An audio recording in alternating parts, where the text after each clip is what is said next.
when you see a famous sports star who is performing in front of a crowd, or maybe a musician, so someone who's, you know, a soloist or a concert pianist, and when you ask them, how do you go being in front of, you know, a zillion people playing the game or doing your music? Often they will say, I just don't see them. I pretend there's no one in the room. I'm so focused on what I'm doing that that's all that it's about. And it's interesting because often we look at the famous people and think, wouldn't it be good to be up there in front of everybody, you know, total rock star, total, you know, legend on the field, and having everyone go, wow, aren't you great? And the irony is that the people who really do that really well do it in a way that they don't even see the people who are around them. It's a little bit like what Jesus says to us tonight. Jesus has given a 3-point sermon. You'll be glad to know. I'm not going to make it 85 points. But the big idea is the first thing that I read out. Beware of practicing your piety, doing your righteous works before others in order to be seen by them. For then you have no reward from your Father in heaven. And he gives 3 examples that are fairly obvious, fairly out there for the people at the time. Giving money, praying, and fasting. You might remember remember Jesus tells a story about the 2 men who walk into the temple, the Pharisee and the tax collector. What are the 3 examples that the Pharisee gives? I give, I'm generous, I pray. Well, he's praying then. And, you know, I don't break the law. Now I fast 3 times a week, which is crazy. It's crazy talk. So Jesus is saying, here are the obvious things that people do.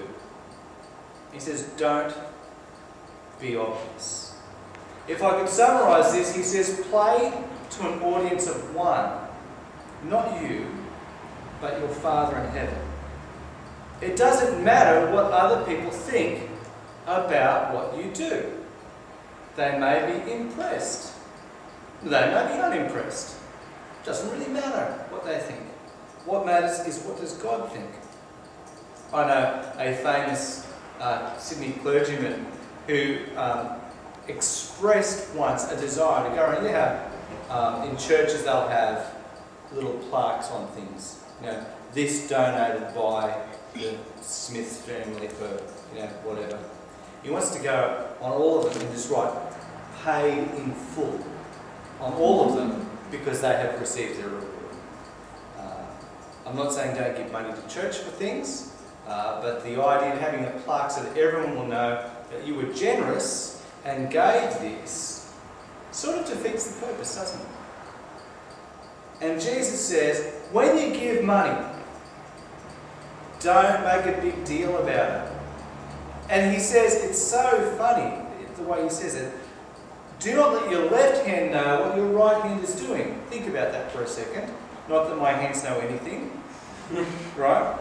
But it's sort of like, you know, your left hand's behind your back and you're giving money and like, no one knows. Like part of your body doesn't even know what the rest of it is doing. He says, make it like that. Give secretly. And so we have our offertory boxes up the back, and I don't pay any attention to who drops money in it, who doesn't drop money. Sometimes it's obvious because people put coins in.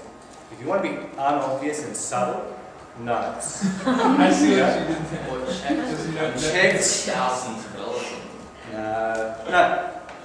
You know, we don't notice. And there are other churches that don't pass a plate around at all. They might have a perspex box up the back so that you can see, oh, that's where the money goes. Where notes go. And in church in the morning we have envelopes, which you can do at night as well.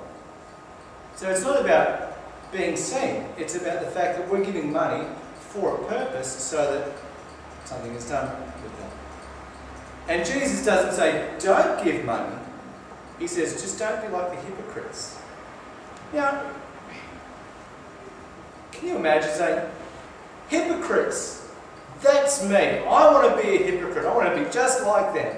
He's giving us this big, obvious example saying, don't be like that. Instead, be secret.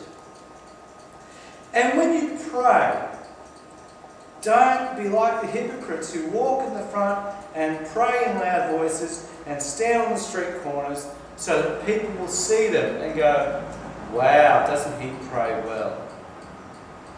No. And what's really funny is that the King James Version says, go into a closet. I heard a story of a man who did this because he took things literally, and he would go into his wardrobe to pray. Not necessarily what Jesus means. What he's saying is, when you're praying, who are you talking to? God. You're not talking to the people around you. The question that arises out of this, what do we do with public prayer? And there are some people who are very good at public prayers, and there are some people who think, oh man, I wish I'd practiced that. But then again, maybe not. But also when you're praying, don't say the same thing over and over and over and over and over again. No. God actually knows what you need. Before you ask, He knows. And so, have you ever seen like the Buddhist prayer wheels? The wind catches them and they spin around. And every time they spin, the Buddhist believes that that's a prayer going up to God. There's no activity required whatsoever, just keeping a good windy spot. You know, and it just keeps going. And notice Jesus doesn't say, don't pray. He says, pray like this. And he doesn't say, pray these words, but look at what Jesus says to pray for. He says, pray that God's name will be honoured. Pray that God's kingdom will come. That's a cataclysmic event, isn't it? But also, not just that God's kingdom will come here on earth in that big way, but in a little way, in us, and in the people around us, that the kingdom would grow. You notice he asked that your will be done on earth as it is in heaven. Wouldn't that be awesome? In heaven, God's will is done, and it's obvious and it's clear. And here on earth we go, what does God want me to do? Sometimes it's not obvious. And sometimes it's obvious that it's not God's will when bad things happen, when people are sinful. He says, give us this day our daily bread. We don't think in daily bread terms. Someone in the first century, they worked today, they got paid this afternoon, and they bought their bread tonight. Or maybe they bought it tomorrow morning for the day. We get, weekly, fortnightly, monthly pay. We don't think daily. And for someone for whom, if you don't work today, you don't eat, then daily bread is a big deal.